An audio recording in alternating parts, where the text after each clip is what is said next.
챕터 7. 드림킬러, 자기의심. 내가 어릴 때 아버지는 내 생일을 챙겨준 적이 한 번도 없었다. 파티도 없고 선물도 없고 케이크도 없었다.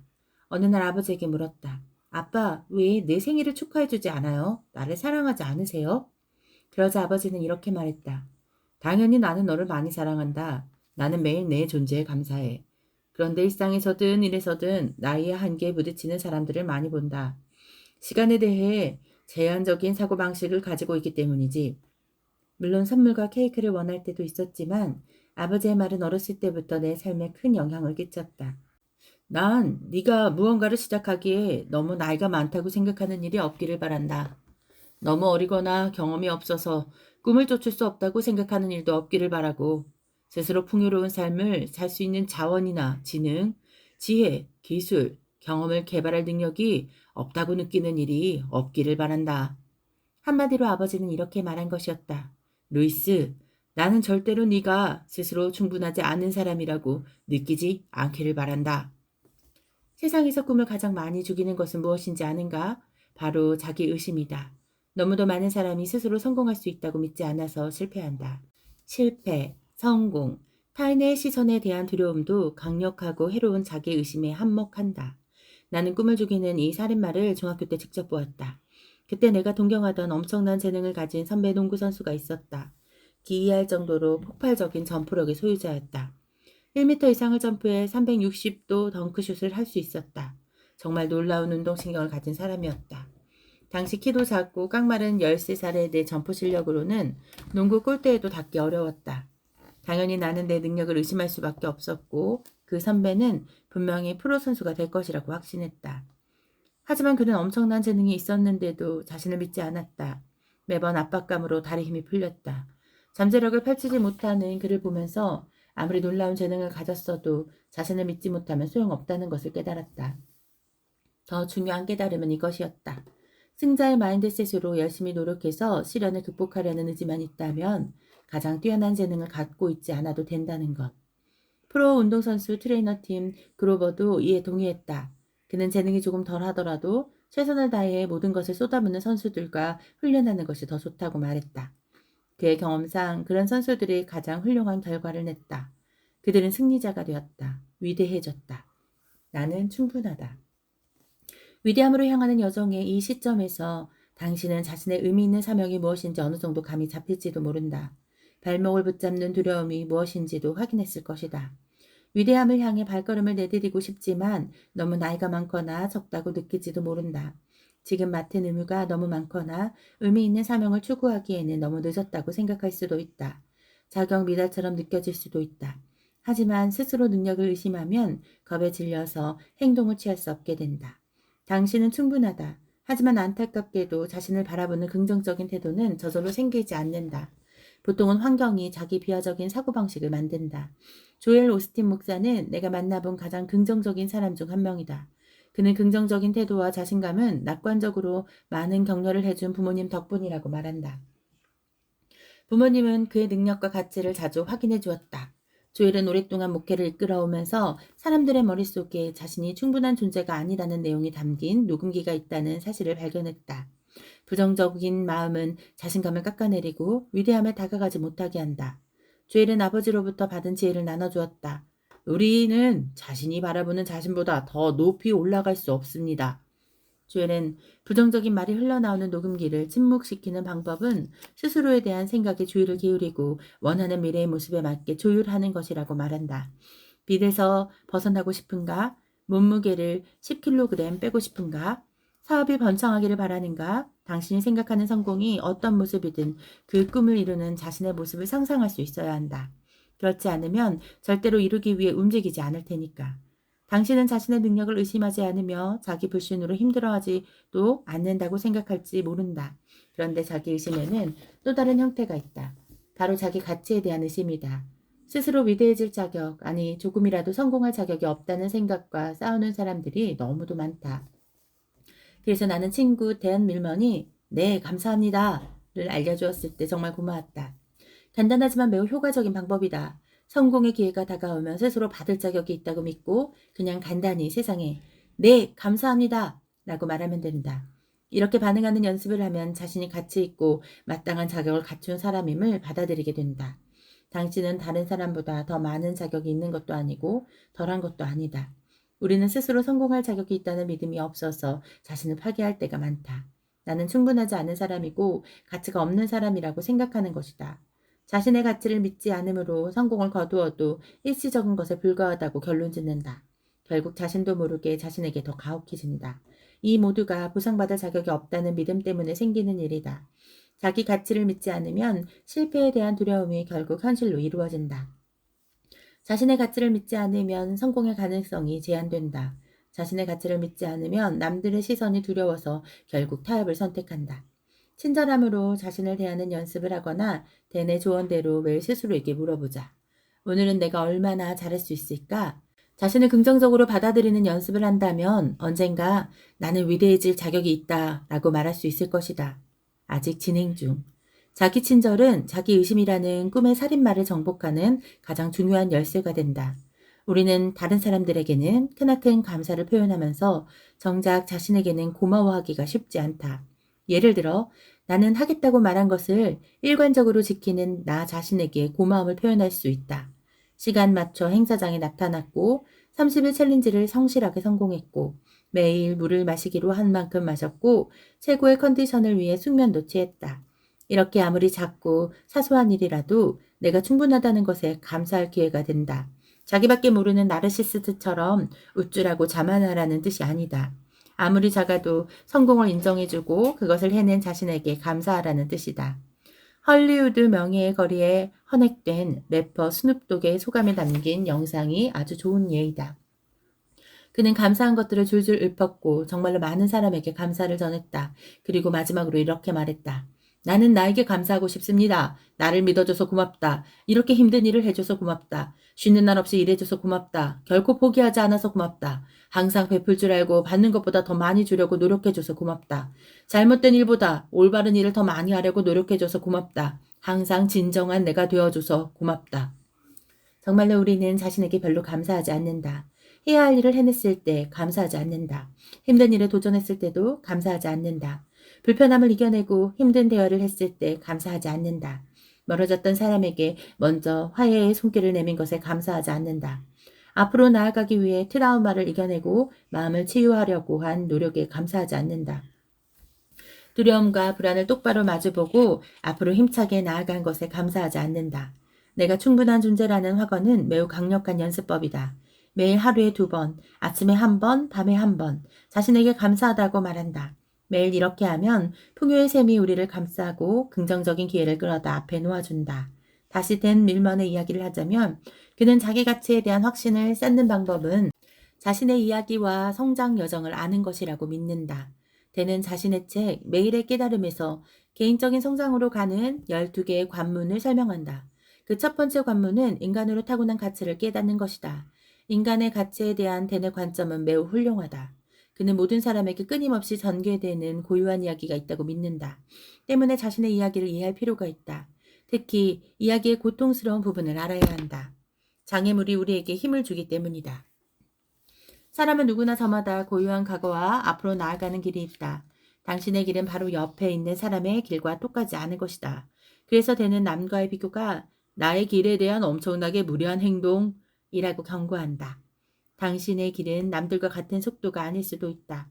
체조 코치인 댄은 아이들이 공중제비를 배우는 속도가 저마다 다르다는 것을 발견했다. 아이러니하게도 더 오래 걸린 아이들이 빨리 배운 아이들보다 훨씬 더 잘 배웠다. 그는 옳은 길이란 없으며 이 순간 나에게 옳은 길만 존재한다고 말한다. 여정과 과거, 미래의 가치를 알아차리면 더 이상 자신을 다른 사람들과 비교하지 않으며 자신의 가치를 알아볼 수 있게 된다. 조엘 오스틴도 자기의심을 극복하는 방법은 자기에게 집중하고 자신의 개성을 찾아서 축하하는 것이라고 생각한다. 가면 증후군에 대해 나눈 대화에서 조엘은 아버지가 돌아가신 후 레이크우드 교회를 이어받았을 때 어떻게 자기의심을 이겨낼 수 있었는지를 말해주었다. 그의 아버지는 40년 동안 교회를 이끌었고 헌신적인 신도들도 많았다. 잘 자리 잡힌 교회를 이어받았기에 조엘은 아버지처럼 되어야 한다는 의무감을 느꼈다. 자신을 바꿔서 아버지의 빈자리를 채우려고 했다. 교회를 찾는 모든 신도가 자신의 설교를 들으러 오는 것이 아니라 아버지 때문에 오는 것이라고 생각했다. 아버지와 사이는 좋았지만 조엘은 아버지와 달랐다. 조엘의 느긋한 설교 스타일은 우렁차고 열정적이었던 아버지와 완전히 달랐다. 그래도 처음 서너 달 동안은 아버지가 남긴 메모장에 적힌 메시지를 전하려고 최선을 다했다. 그는 교회를 위해 최선을 다하고 있다고 생각했지만 사실은 아버지를 흉내내고 있을 뿐이었다. 그러기를 5개월째 조엘은 다윗이 제 세대를 위한 목적을 달성했다는 내용의 성경 구절을 마주하게 되었다. 그가 그 구절에서 들은 말은 이러했다. 조엘아, 내 아버지는 그 세대를 위한 목적을 이루었다. 이제 너는 내 세대를 위한 내 목적을 달성하여라. 조엘은 하나님이 자신에게 주신 선물이 아버지가 받은 선물과 다르지만 결코 그보다 약하지 않다는 사실을 깨달았다. 그가 마침내 진정한 자신이 되는 것을 허락하자 교회는 기하급수적으로 성장하기 시작했다. 사람들은 그의 목회 스타일에 긍정적으로 반응했다. 조엘은 이 이야기를 들려주면서 강력한 지혜의 말을 전해주었다. 우리는 진정한 자신이 될 수 있는 권한을 부여받았고 진정한 내가 되는 일에 대해서는 세상 그 누구도 나를 이길 수 없습니다. 이것이 가면은 증후군과 싸우는 방법이다. 다른 사람이 아닌 내가 되려고 한다면 절대로 가면을 쓴 것처럼 느낄 수가 없다. 다른 누군가처럼 되려고 하면 썩 잘 해낼 수도 있지만 조엘에 따르면 다른 누군가를 흉내내려고 애쓰는 것은 자신의 힘을 줄이는 행동이다. 조엘은 내가 다른 그 누구도 갖지 못한 무언가를 세상에 내놓을 수 있는 명품이라는 것을 깨닫지 못하면 스스로의 가능성이 제한됩니다. 라고 말한다. 진정한 자신이 될 때 따라오는 부수적인 효과도 있다. 다른 사람들을 있는 그대로 찬양하는 자유가 생긴다. 다른 사람의 성공을 보아도 내 재능이 보잘것 없어지지 않는다. 그 사람이 나보다 무언가를 잘할 수 있지만 나 역시 다른 탁월한 능력이 있기 때문이다. 만약 지금까지 낮은 자존감과 낮은 자기 가치감으로 살아왔다면 자신을 찬양한다는 생각 자체가 거만하게 느껴질 수도 있다. 위대함을 기대하는 것이 특권의식에 빠져있는 것처럼 보일 것이다. 그도 그럴 것이 일반적으로 겸손과 희생은 미덕으로 여겨진다. 하지만 자신의 잠재력에 도달하고 능력을 최대한 발휘하여 다른 사람들을 도우려면 먼저 자신의 가치를 인정하고 자신에게 집중해야 한다. 우선 자신을 세워야 한다. 자신의 건강과 사고방식, 에너지를 먼저 돌봐야 한다. 그레이트 마인드셋은 고정 마인드셋이 아닌 성장 마인드셋이다. 성장 마인드셋은 아직 진행 중인 여정을 우선순위로 둔다는 뜻임을 기억하라. 나는 어떤 코치일까? 자신을 망치는 것이 아니라 성장시키는 사람이 되기 위한 실질적인 행동은 무엇일까? 이제 그렇게 놀랍지도 않겠지만 스포츠에 먼저 비유해 보겠다. 내가 풋볼 선수였을 때 나를 비판하고 굴욕감을 주는 코치들이 있었다. 아무리 최선을 다해도 모욕을 주고 물어뜯었다. 그런가 하면 사랑으로 가르침을 준 코치들도 있었다. 엄하지만 크나큰 애정을 담아 긍정적으로 이끌어주었다. 다른 선수들 앞에서 본보기로 나를 비판하기도 했지만 진심으로 내 성장을 바란다는 것을 알 수 있었다. 이 두 가지 유형의 코칭 방식에는 강력한 차이가 있다. 이와 비슷하게 우리는 자신에게 최고의 코치가 되거나 최악의 비판자가 될 수 있다. 사랑으로 가르쳐주는 코치는 이렇게 말할 것이다. 난 충분한 사람이고 있는 그대로의 나를 사랑해. 그리고 나는 더 나아지려고 노력하고 있어. 반면 두려움으로 이끄는 비판자는 이렇게 말한다. 나는 충분하지 않아. 내면의 비판자도 더 나아지려고 하지만 부정적인 이유에서 출발한다. 반면 사랑 가득한 코치는 언제나 우리에 대한 애정으로 움직인다. 자기의심을 치유하려면 사랑 가득한 코치의 마인드셋으로 바꾸고 남들과 비교하는 것을 그만두어야 한다. 남과 비교하지 말고 과거의 나와 비교하라. 지금의 나를 지난달의 나 또는 작년의 나와 비교하면 얼마나 발전했는지 잘 보일 것이다. 그러면 개선을 확인하고 새로운 목표를 세울 수 있다. 여기에서 주의해야 할 점은 충분하지 않아서 개선하는 것이 아니라는 것이다. 성장 마인드셋으로 살아감으로 개선하는 것이다. 자신감을 올리는 두 번째 실용적인 방법은 서로 지지해주고 함께 배우는 공동체에 둘러싸이는 것이다. 나는 동기부여 강연자이자 작가인 사이먼 사이넥에게 자기의심이 있는 상태에서 믿음을 심으려면 어떻게 해야 하는지 물어보았다.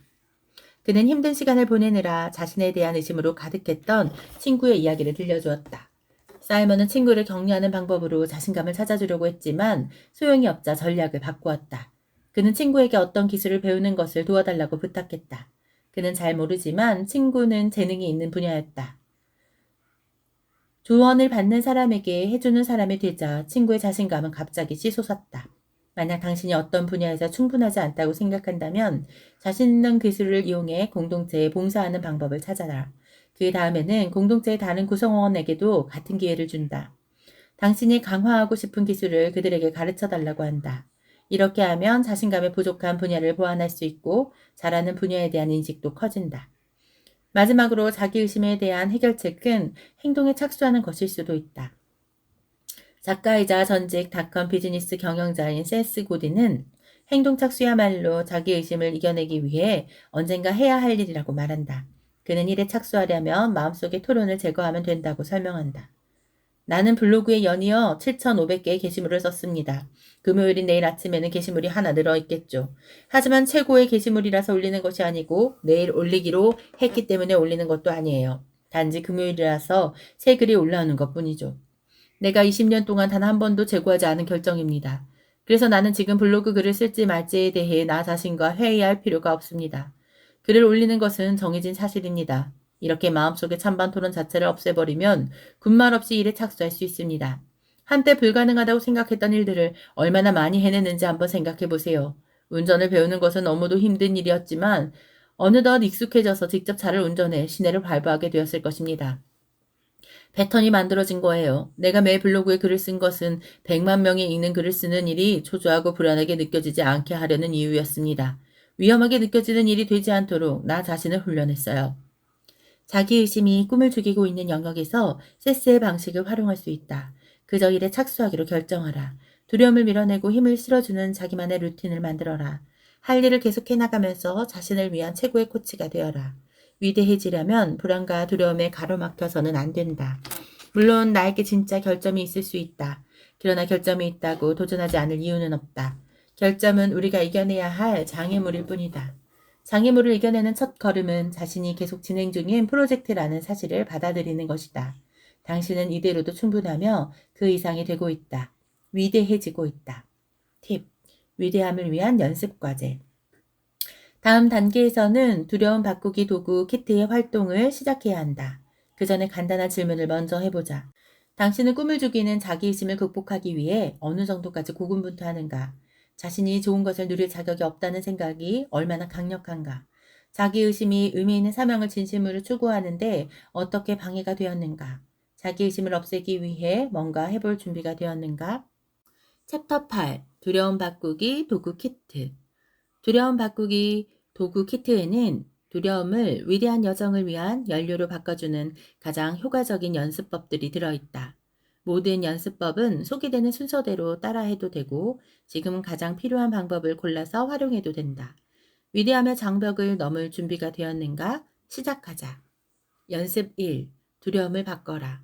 이제 자신의 두려움을 파악하고 정면으로 맞서야 할 때다. 그 다음에 두려움의 대본을 뒤집어 두려움 가득한 관점이 아닌 풍요로움의 태도를 받아들인다. 1단계. 두려움 리스트 만들기. 머릿속에서 소용돌이치는 두려움을 전부 종이 위에 쏟아버려 정신을 맑게 하자. 나는 이것을 두려움 리스트라고 부르는데 혼자서 할 수 있는 가장 유익하고 생산적인 연습법 중 하나다. 당신이 느끼는 감정을 드러낼 뿐만 아니라 무섭고 위협적인 생각을 아주 간단한 단어로 종이에 옮겨줄 것이다.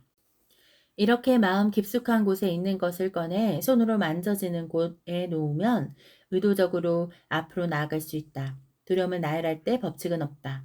종이에 쓴다는 사실이 가장 중요하다. 당신은 실패하는 것이 두려운가? 남들 눈에 우스워 보일까봐 두려운가? 사람들의 시선이 두려운가? 돈을 잃을까봐 겁나는가? 가족들을 실망시킬까봐 두려운가? 의미 있는 사명을 향해 첫걸음을 내딛는 것이 두려울 수도 있다. 두려움 리스트를 만들 때는 머릿속에 떠오르는 두려움을 하나도 빠뜨리지 말고 전부 다 적어야 한다. 과거의 내 두려움 리스트에는 이런 것들이 있었다. 사람들 앞에서 발표하는 것, 밖으로 나가 모르는 사람을 만나는 것, 살사 댄스를 배우는 것, 스페인어를 배우는 것, 사람들 앞에서 노래하는 것 등 이런 두려움은 전부 타인의 시선에 대한 두려움과 관련이 있었다. 사람들이 나를 어떻게 생각할까? 혹시 비웃지는 않을까? 내가 완벽해 보이지 않아도 과연 나를 받아줄까? 선뜻 뭔가를 시작하기가 어렵다면 이 질문을 한번 해보자. 진정으로 위대함을 받아들인다는 것은 나에게 무엇을 의미할까? 그리고 이 질문도 좋다. 결핍이 아니라 풍요로움 속에 산다는 것은 어떤 모습일까? 2단계, 두려움 진술하기. 스스로를 제한하는 믿음이라는 표현을 들어보았을 것이다. 이것은 심리학자들이나 코치들이 근본적으로 사실이 아닌데 자신을 옭아매고 있는 믿음을 찾아보도록 도와줄 때 사용하는 표현이다. 이런 믿음은 우리를 작게 만들어 자신감 넘치고 최대한 잠재력을 발휘하는 삶을 살지 못하게 한다. 지금까지 살아오면서 매번 열정을 추구하지 못하도록 가로막은 가장 큰 방해물이 무엇이었든지 두려움 리스트를 보고 셋에서 5가지를 찾아보자. 예를 들어 당신의 리스트에 발표 공포증이 적혀 있을 수 있다. 뭐뭐 할 때라는 표현을 사용해 당신을 두렵게 하는 것이 정말로 무엇인지 좀 더 깊이 들어가 보자. 나는 사람들 앞에서 말할 때 말을 더듬고 식은땀을 흘릴까봐 무섭다. 할 말도 잊어버리고 전혀 준비되지 않은 바보처럼 보일까봐 두렵다. 만약 내가 사람들 앞에서 말하는 기술을 배우지 않는다면 투자자들 앞에서 프레젠테이션 할 수 없을 것이다. 투자자를 찾지 못하면 절대로 새로운 사업을 시작할 수 없다. 그러면 내가 싫어하는 이 직장에 영원히 묶여 있을 수밖에 없을 것이다. 이 예시에서 진짜 두려움은 발표가 아니라 준비가 전혀 되지 않은 바보처럼 보이는 것에 대한 두려움이다. 이 두려움은 조금만 땀 흘리고 준비한다면 정복될 수 있다. 여기에서 핵심은 뭐뭐 할 때라는 표현을 사용함으로써 막연함에서 벗어나 자신에게 정말로 두려움을 일으키는 것이 무엇인지 파악하는 것이다. 두려움이 머릿속에서 소용돌이치는 상태에서는 유용한 정보를 얻을 수 없다. 하지만 이렇게 두려움을 진술하면 두려움의 동인을 파악하고 제한적인 믿음의 진짜 원인과 싸우는 방법을 모색할 수 있다. 3단계, 풍요로움으로 바꾸기. 이제 앞에서 진술한 가장 큰 두려움 3개에서 5개를 이용해 각본을 뒤집고 자신을 제한하는 믿음에서 벗어나 풍요로움의 사고로 들어갈 차례다. 기존의 사고 패턴은 사라지고 새로운 사고 패턴이 뿌리내릴 것이다. 사람들 앞에서 말하는 게 무섭다고 말하는 대신 이렇게 말하자. 나는 많은 사람들에게 도움이 될 만한 메시지를 가지고 있다. 내 안에는 이미 훌륭한 발표자에게 필요한 모든 것이 있다. 충분한 준비와 연습을 하면 사람들 앞에서 자신 있게 말할 수 있다. 자신의 두려움을 이런 식으로 다르게 생각해보라. 이 연습을 할 때 몸에서 일어나는 변화에 주의를 기울인다. 풍요의 진술을 할 때마다 약간의 안도감이 느껴지는가? 등이 흥분감으로 짜릿해지는가? 다 좋다. 새로운 사명을 추구하려면 2가지가 모두 필요하다. 체육관에서 근육을 단련하듯 마음의 근육을 단련해야 한다. 지나치게 많이 생각하는 것을 멈추고 행동으로 옮기는 것에 익숙해져라. 두려움을 진술하고 결핍이 아닌 풍요로움의 마음가짐을 선택하면 과도한 생각을 멈추고 행동으로 옮겨갈 수 있다. 할 수 없다에서 할 것이다로, 어떻게 해야 하는지 모른다에서 어쨌든 했다로 옮겨가야 한다. 결국 그레이트 마인드셋은 삶의 잠재력을 받아들이고 의미 있는 사명을 전진시키는 것이다. 두려움을 정면으로 마주하고 훌륭한 연료로 바꾸면 가속도가 붙는다. 연습 2. 마법의 채소와 공식. 새로운 도전을 하거나 중요한 변화를 준비할 때 걱정이나 두려움이 불쑥 튀어나온 경험을 해보았을 것이다. 그럴 때면 당신은 커다란 변화나 새로운 도전에 따라오는 거대한 감정의 파도를 그대로 맞는 수밖에 없다고 생각했겠지만 틀렸다. 역사상 가장 큰 영향력을 자랑하는 자기계발 전문가 데일 카네기에게는 걱정을 해결해주는 마법의 공식이라는 전략이 있었다. 이것은 두려움 없이 차분하게 걱정을 이겨내고 평화를 찾는 방법이다. 미리 조금만 계획을 세워두면 감정의 파도를 통제하고 중심을 잃지 않은 상태에서 평화롭게 앞으로 나아갈 수 있다. 이번 연습에서는 사명을 위해 걱정을 다스리는 법을 배워보자. 1단계, 문제 분석하기. 카네기의 마법 공식은 쉽지 않지만 있는 그대로 차분하게 문제를 바라보는 것으로 시작한다. 첫 번째 단계는 두려움 없이 솔직하게 문제를 분석하는 것이다. 우선 걱정거리를 적는다. 혼자만 느끼는 지극히 개인적인 두려움이라도 상관없다. 걱정거리를 모두 적는다. 현재 당신의 마음을 흐리게 하는 모든 것을 적어나간다. 여기에서 중요한 것은 종이에 쓰면서 머릿속에서 생각을 비워내는 것뿐만 아니라 그 걱정거리가 가져올 최악의 결과도 적는 것이다. 걱정거리를 하나씩 쓸 때마다 이 질문을 던지고 답을 떠올린다. 이 걱정이 가져올 수 있는 최악의 상황은 무엇인가? 만약 내가 열정 프로젝트를 추구할 경우 직장에서 본래 맡은 업무 외에 다른 일에 시간을 쏟는 것을 허락하지 않을 것이므로 해고당할까봐 걱정이 된다. 2단계, 최악의 결과 받아들이기. 걱정거리와 그에 따른 최악의 결과를 적은 후에 할 일은 최악의 상황이 발생할 수도 있음을 받아들이는 것이다. 최악의 시나리오를 받아들여야만 긴장을 풀 수 있다. 두려움으로 마음이 흐트러지면 집중이 어려워져서 자신 있게 결정을 내릴 수가 없다. 눈앞의 투정을 제대로 이해하지 못한다. 하지만 다행스럽게도 두려운 시나리오에 저항하는 것을 멈추면 긴장이 풀리기 시작한다. 문제 해결 능력이 활성화되고 의미 있는 사명을 더 빠르게 진전시킬 수 있다. 앞의 예시에서 최악의 시나리오는 실직이다. 최악의 상황을 받아들이는 방법은 다음과 같다. 나는 직장을 잃을까봐 걱정된다. 하지만 만약 직장을 잃는다면 새로 취직할 만한 다른 회사들을 알고 있다. 링크드인 계정을 이용해 업계 사람들과 연결될 수 있다. 만약 그 방법이 성공하지 못한다면 대학 동창들에게 연락해 좋은 기회가 있는지 알아볼 수도 있을 것이다. 상황이 어떻게 되어도 나는 새로운 직장을 알아볼 수 있다. 어쩌면 지금보다 더 좋은 기회가 있을지도 모른다. 잠깐 시간을 내어 이 연습의 첫 번째 단계에서 파악한 문제들을 각각 어떻게 받아들일지 전부 적어보자. 깜짝 놀랄 정도로 쉽고 빠르게 안도감이 느껴질 것이다. 3단계 문제 최소화하기. 이 연습의 마지막 단계에서는 최악의 상황을 개선하는 방법을 찾아야 한다. 일어날 수 있는 최악의 상황을 이미 받아들였으니 이 과정이 불필요하게 느껴질 수도 있지만 바로 여기에서 진짜 마법이 일어난다. 카네기 말처럼 이 단계에서 우리는 문제를 최소화할 것이다. 미래에 집중하고 만약의 가정과 비난, 수치심은 전부 던져버릴 것이다. 이 단계에서는 스스로 이렇게 물어보기만 하면 된다. 어떻게 하면 이 최악의 결과를 최소화할 수 있을까? 앞의 예시를 계속 활용해보자. 만약 내가 직장을 잃는다면 생활비를 감당할 수 없을 것이다. 하지만 만약 6개월치 집세와 자동차 할부금을 낼 수 있는 비상금이 있으면 스트레스가 훨씬 줄어들 것이다. 직장을 잃은 후에도 6개월 동안 생활이 유지될 수 있도록 지금부터 매달 돈을 모을 것이다. 충분한 비상금이 모인 뒤에는 은행에 찾아가 이자를 가장 많이 불릴 방법을 알아볼 것이다.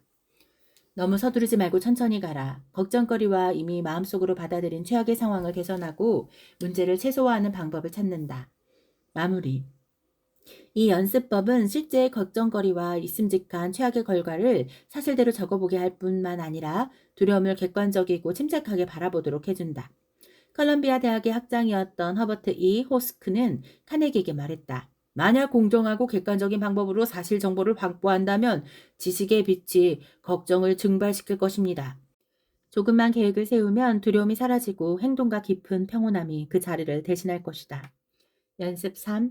셀프 코칭 솔루션. 당신은 머릿속에서 들리는 비판적이거나 절망적인 목소리에 희생양이 된 적이 얼마나 많은가?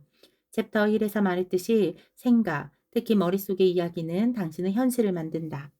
내면의 비판자를 상대하고 부정적인 생각의 늪에서 벗어나도록 자신을 지도하는 방법이 있다. 이 연습에서는 자신에게 말하는 방식을 바꿔볼 것이다. 자신을 3인칭 대명사로 바꿔 부르는 것이다. 챕터, 당신 안에 회방꾼을 쓴 실험심리학자이자 신경과학자인 이선 크로스 박사의 연구에 따르면 자신을 3인칭으로 바꿔 대화하면 스트레스가 분산될 뿐 아니라 실제로 우리의 사고방식이 할 수 없다 해서 할 수 있다로 바뀐다. 사랑하는 사람들과 대화하듯 자신에게 말하면 부정적인 생각이 머릿속을 장악하지 않도록 통제하고 개입하는 방법을 배울 수 있다. 1단계, 생각의 고리 확인하기. 당신의 머릿속에는 스트레스를 받을 때마다 재생되는 대본이 있을 것이다. 난 못할 거야. 나에겐 그런 능력이 없어. 모두가 나를 비웃을 거야. 나는 멍청해. 난 무능해. 이런 대본은 우리가 청소년기에 경험한 중대한 감정적 사건의 자녀물이고 부모로부터 물려받은 것일 수도 있다. 장담하건대 당신의 머릿속에는 계속 반복되는 생각이 적어도 한 가지는 있을 것이다. 그것은 당신이 한 번도 소리내어 말해본 적이 없는 것일 수도 있다. 이제 그런 생각들을 알아차려야 한다. 칼 융은 무의식을 의식화할 때까지 무의식은 우리 삶을 지배할 것이다 라고 말했다. 종이에 적어보면 부정적인 생각의 고리를 의식적으로 확인해 볼 수 있다. 자신감을 방해하는 머릿속의 이야기가 2개 이상 있다면 시간을 내어 전부 다 적어보자. 2단계 계산하기. 머릿속의 부정적인 이야기는 거의 항상 과장하기 마련이다. 남들이 항상 나를 비웃는다 라는 목소리가 머릿속에서 계속 재생된다면 시간을 내어 그 목소리에 대해 살펴보자. 목소리를 분석해보자. 남들이 항상 나를 비웃는다 라는 예시에서는 항상이라는 말로 분석을 시작할 수 있다. 알다시피 항상은 매일 매 순간을 의미한다. 의식적 합리적으로 생각해보자. 당신을 두렵게 하거나 스트레스를 주는 일이 정말로 매일 매 순간 항상 일어나고 있는가? 분명 그렇지 않을 것이다. 이 사실을 인정하는 것이 중요하다. 그 목소리가 거짓말일 가능성이 크다는 것을 깨달으면 그 다음에 일어날 일을 통제하기가 수월해지기 때문이다. 늪과도 같은 머릿속의 부정적인 이야기에서 벗어나면 빠르게 앞으로 나아갈 수 있다. 앞의 연습법에서 적은 생각의 고리를 살펴보면서 과장이나 극단적인 부분을 찾아보자. 그 생각의 고리는 스트레스가 심할 때 자동으로 재생성될 가능성이 크다. 내면의 비판자가 옳다고 증명된 적이 얼마나 되는가 추측하건대 놀라울 정도로 적을 것이다. 평소 당신의 성공률은 실패율보다 훨씬 높을 것이다. 그 다음에 중요한 질문을 던진다. 마지막으로 그런 스트레스를 경험한 것이 언제인가? 무사히 지나갔는가? 그 경험에서 뭔가를 배웠는가? 상황이 더 나빠질 수도 있었는가? 스트레스가 일으킨 결과에서 긍정적인 부분이 있는가? 이 질문을 던진 후 거울 앞에 서서 조금 전에 적은 부정적인 생각들을 자신감에 찬 새로운 말로 바꿔서 말해야 한다. 스스로 의식되어 불편하겠지만 꼭 해보라고 당부하고 싶다. 자신의 이름을 넣어서 소리내어 문장을 말한다. 예를 들어주겠다. 1단계에서 쓴 문장. 나는 직장에서 프레젠테이션 할 때마다 실수해서 바보처럼 보인다. 말을 더듬고 식은땀이 나고 입안이 마른다. 발표 하나 제대로 하지 못한다고 다들 속으로 나를 욕할 것이다. 자신감 있는 표현. 루이스, 지난번에 프레젠테이션은 그 어느 때보다 수월했어. 상사도 좋았다고 말했고 동료들은 네가 마지막에 한 농담에 웃기까지 했지. 물론 네가 식은땀을 흘리긴 했지만 그건 몸이 지금 나는 긴장했다라고 말하는 것일 뿐이야. 식은땀에 대한 언급한 사람은 아무도 없었고 다들 프레젠테이션이 훌륭했다고 말했어. 땀이 날 수도 있다는 사실을 받아들이고 다음번엔 땀 자국이 보이지 않도록 옷을 좀 더 가볍게 입도록 해. 입안이 마를 것 같으면 옆에 물을 준비해 놓는 걸 잊지 마. 네가 앞에서 발표할 때 비웃은 사람은 아무도 없었어. 농담할 때만 웃음이 터졌을 뿐. 준비만 잘하면 성공할 가능성이 실패할 가능성보다 훨씬 크다. 루이스, 넌 다음번 프레젠테이션을 성공시킬 수 있는 모든 걸 갖추었어. 사랑하는 사람에게 말하는 것처럼 자신에게 말하는 것은 스트레스와 두려움, 고통으로부터 거리를 두는 효과적인 방법이다.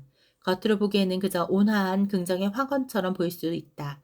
하지만 두려움이 사라질 때까지 모든 것을 수용하려고 노력하면서 이 전략을 사용한다면 마법이 일어날 것이라고 약속한다.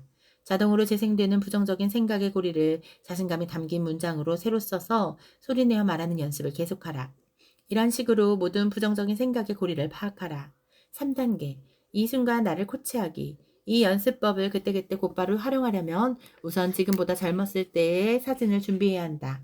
과거 사진이 없으면 자신이 가장 좋아하는 사진도 괜찮다. 인수해서 잘 보이는 곳에 붙여놓으면 더욱더 효과적이다. 지갑에 넣거나 핸드폰에 넣어두어도 된다. 머릿속에서 비판자의 부정적인 목소리가 흘러나오기 시작하면 아무도 없는 곳으로 가서 사진을 보며 이야기한다. 친구에게 이야기한다고 생각하면 된다. 루이스, 나는 방금 네가 스스로 사업을 시작할 능력이 없다고 생각한다는 말을 들었어. 그게 틀린 생각이라는 것을 알았으면 해. 첫째, 넌 이 일을 아주 오랫동안 열심히 준비했어. 둘째, 넌 사업을 시작해서 성공시키고 좋은 인생을 누릴 자격이 있어. 셋째, 이 두려움의 반대편에는 큰 기쁨이 있어. 그러니 같이 헤쳐나가 보자. 어떤 결과가 나와도 우리 같이 이겨낼 거야. 난 네가 할 수 있다고 믿어. 자기 사진을 보면서 대화하는 것이 바보처럼 느껴질 수도 있다. 하지만 머릿속에 부정적인 이야기를 알아차리고 그 이야기에 담긴 힘을 줄이고 내가 놀라운 일을 해낼 수 있다는 사실을 되새길 수 있다. 부정적인 목소리를 잠재우는 것이 아니라 그 목소리에서 힘을 빼앗는 것이 목표다. 소리내어 자신감을 이야기하는 것은 부정적인 생각에서 빠져나오게 해주는 효과가 강력하다. 부정적인 생각에 행동을 막을 때마다 언제든지 이 방법을 쓸 수 있다. 4단계, 내면의 비판자에게 말하기. 내면의 비판자에게 개입하는 것은 위대함으로 가는 길에서 우리가 반드시 해야만 하는 일이다. 우리가 통제할 수 없는 사건이나 상황은 스트레스를 일으킬 것이다. 머릿속에서 부정적인 이야기가 자동으로 재생되면 괴로운 기억과 스트레스를 또다시 경험해야만 한다. 그러지 말고 주도권을 되찾아 피해를 줄이자. 당신은 안전한 삶을 살고 있는가? 편안한 삶을 살고 있는가? 너무 편안한가? 아니면 불안과 두려움, 의심처럼 더 큰 기쁨을 누리지 못하게 막는 것들을 이겨내려고 매일 구체적으로 노력을 기울이고 있는가? 불안을 극복하면 위대한 것들이 찾아온다. 무의식적으로 일어나는 부정적인 생각을 들여다보고 의식의 영역으로 끌어내야 한다. 장담하건대 불안의 반대편에는 마법과 기쁨이 있다. 당신은 사랑받을 가치가 있는 중요한 사람이다. 이제 세상으로 나아가서 위대한 일을 해야 할 때다. 연습 4. 두려움과 함께 앉아 있어라. 두려움은 무시무시한 괴물이 아니다. 무서움을 느끼게 하는 행동과 감정을 피하려는 것은 인간의 본성이다. 잔뜩 기대에 들떠서 일부러 고통으로 들어가는 사람은 없을 것이다. 문제는 우리가 두려움을 피하면 진정으로 행복해질 수 없다는 것이다. 가장 위대한 내가 되지 못하도록 무언가가 가로막기 때문이다. 아무리 무시하려고 했어도 두려움이 당신을 덮칠 것이다. 우선 두려움과 함께 앉아있는 법부터 배워보자. 1단계, 성공을 시각화하기. 연습 1에서 모든 두려움을 적은 리스트를 만들고 각각의 두려움이 풍요로움으로 다가가지 못하게 막고 있다는 사실을 확인했다. 리스트로 돌아가 그 중에서도 당신을 가장 꼼짝 못하게 만드는 두려움을 찾아보자. 각각의 두려움과 3에서 5분 동안 함께 앉아 있어라. 이 연습의 핵심은 가장 크고 가장 부담스러운 두려움을 일으키는 상황에 대해 생각하는 것을 스스로 허락하는 데 있다. 신체의 반응에 주의를 기울이고 내면의 과장된 목소리를 들어보고 그 어떤 압도적인 감정이 몰려와도 밀어내지 않는다. 파도를 떠올리면서 숨을 들이쉬고 내쉰다. 두려움이 그 파도라고 생각하라. 두려움은 처음에 거세게 다가오지만 이내 약해진다. 두려움을 받아들이고 두려움과 함께 앉아있는 연습을 하면 두려움이 서서히 물러갈 것이다. 두려움과 함께 앉아있기는 이런 뜻이다. 타이머를 5분으로 맞춘다. 생각하는 것만으로 두려움을 느끼게 하는 일을 상상한다. 처음부터 끝까지 머릿속으로 그림을 그린다. 숨을 깊게 들이마시고 천천히 내쉰다. 몸에 나타나는 변화가 있는지 주의를 기울인다. 헬스장에 다니는 것을 좋아했지만 사람들과의 관계에서 느끼는 불안감 때문에 가지 못하고 있다고 해보자. 헬스장에 가기 위해 옷을 입는 상상을 한다. 차를 몰고 헬스장으로 향하는 모습을 머릿속으로 그려본다. 헬스장으로 들어가 사람들에게 인사하고 소지품을 사물함에 넣는 모습을 상상한다. 운동하면서 듣기 좋은 노래를 찾고 이어폰을 꽂는 모습을 그린다. 운동 일지를 들고 중량 운동 구역이나 유산소 운동 구역으로 향한다. 운동을 끝내고 난 뒤에 느낌도 상상해보라. 땀을 많이 흘렸지만 그래도 해냈다. 얼굴에 미소를 머금고 집으로 돌아가는 모습을 그린다. 이렇게 두려움을 극복하는 모습을 머릿속으로 그려볼 때 땀이 나거나 숨이 차는 등 신체적인 반응이 나타날 수도 있다. 그래도 괜찮다. 두려움의 반대편으로 나아가는 모습을 그려보는 것이 목적이니까. 호흡을 느리고 체계적으로 유지한다. 넷 셀 때까지 숨을 들이마시고 넷 셀 때까지 멈추었다가 여덟 셀 때까지 내쉰다.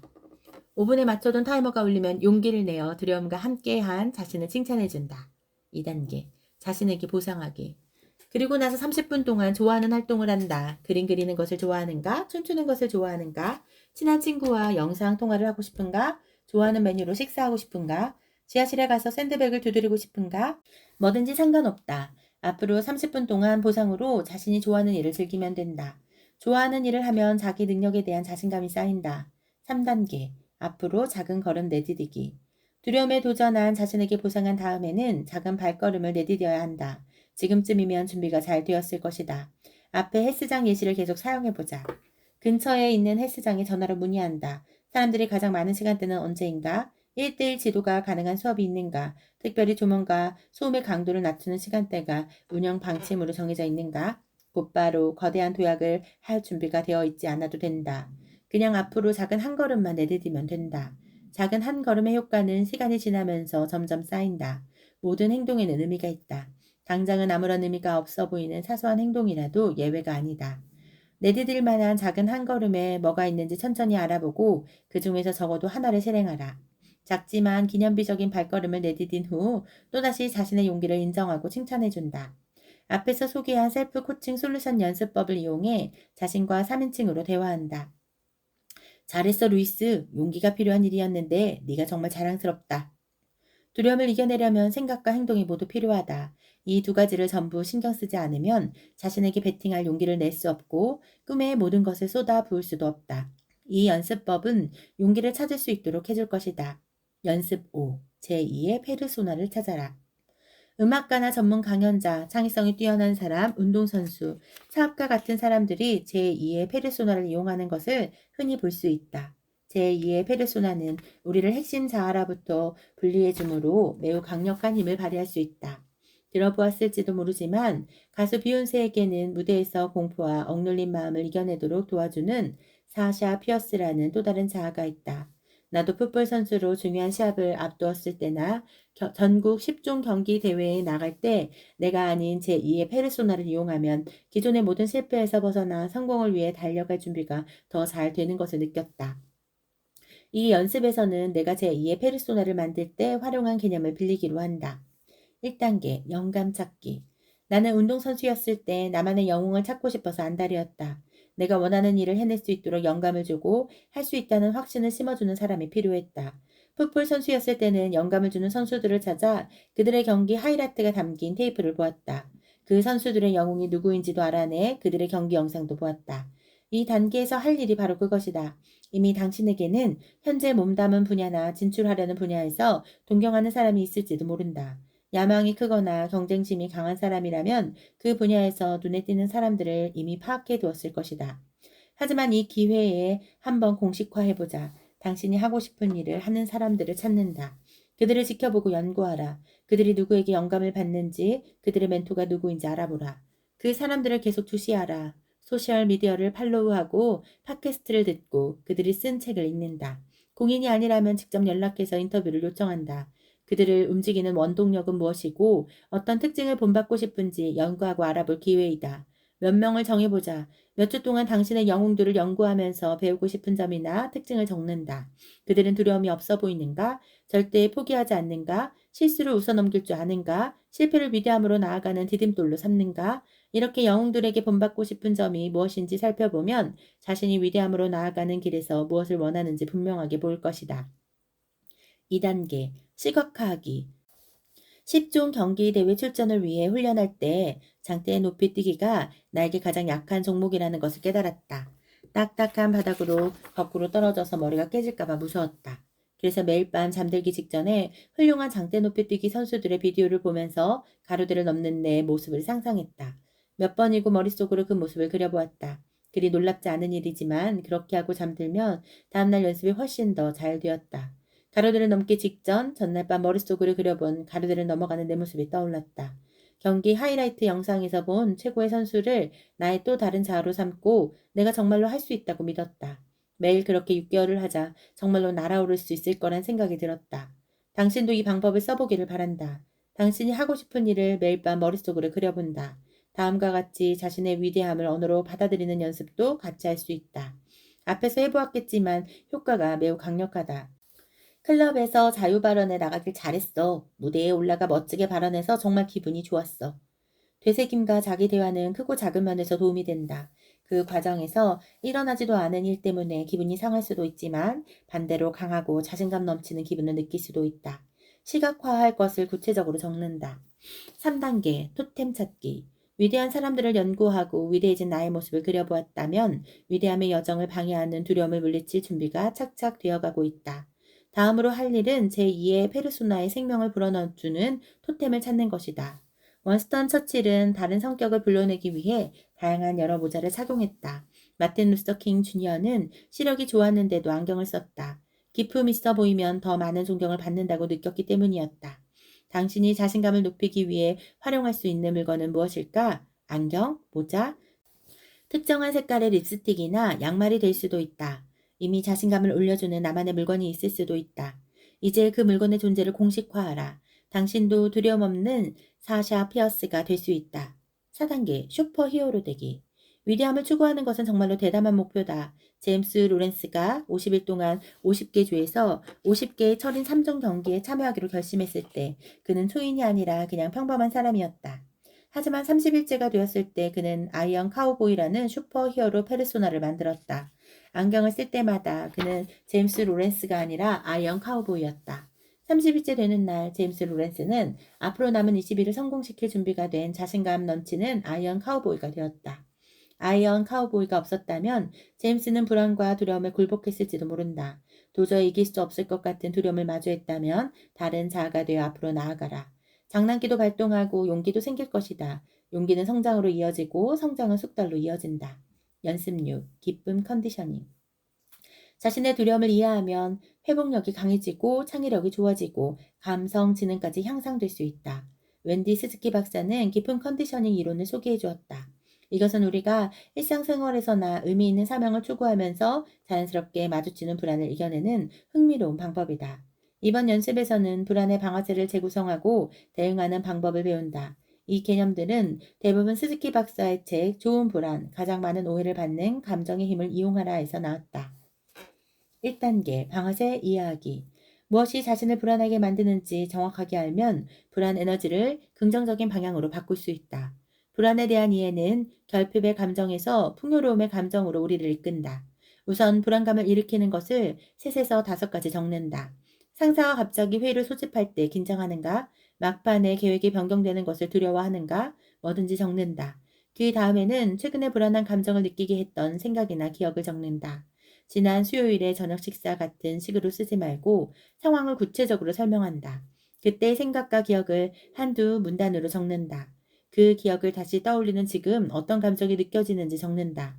중심을 잃은 것처럼 흔들리는가, 슬프거나 화가 나는가, 어떤 감정이든 적는다. 잠시 그 감정과 가만히 앉아 있어라. 그 감정을 떠올리면서 처음부터 끝까지 온전히 느껴본다. 이렇게 하면 불편함이나 두려움, 불안 같은 불편한 감정을 무사히 떨쳐낼 수 있다는 생각이 든다. 한마디로 회복력의 근육이 훈련된다. 2단계, 기쁨의 기억 떠올리기. 그 다음에는 즐겁거나 재미있거나 신나거나 유쾌한 기억을 5가지 적는다. 앞에서 마찬가지로 어떤 상황인지 자세하게 설명한다. 그때 무슨 옷을 입었는지, 누구와 함께 있었는지, 신체적으로 어떤 감각을 느꼈는지 등 기억나는 디테일을 최대한 많이 적는다. 그런 다음에는 기억과 연관되는 냄새를 옆에 적는다. 냄새의 기억은 매우 강렬해서 기억과 관련된 긍정적인 감정을 다시 불러일으킨다. 만약 당신이 적은 기억이 20km나 되는 산길을 올라가서 저 아래에 펼쳐진 장관을 보았을 때 어떤 냄새가 연관되어 있는가? 선크림 냄새, 자연의 냄새, 모닥불 냄새, 등산용 스틱의 고무 냄새, 어린 시절 디즈니 월드에서 즐거운 시간을 보낸 기억이 있다면 그때 무슨 냄새가 났는지 기억하는가? 메인 스트리트 빵집에서 나던 냄새, 구운 견과류 냄새, 이처럼 기쁨의 기억 옆에 생각나는 냄새를 적는다. 마지막으로 그때 어떤 기분을 느꼈는지도 옆에 적는다. 이 연습을 실행하는 것만으로 긍정적인 기분이 들기 시작할 것이다. 글을 쓰면서 자신도 모르게 활짝 웃고 있을지도 모른다. 긍정적인 감정이 온몸에 퍼져나가게 하라. 그때 느낀 의기양양함, 만족감, 들뜬 기분, 완전한 편안함 같은 기분을 다시 느낀다. 3단계 방아쇠에 대응하기. 기쁨과 불안으로 깊이 들어가 보았으니 이제 불안의 방아쇠에 대응하기 위한 행동 계획을 세워야 한다.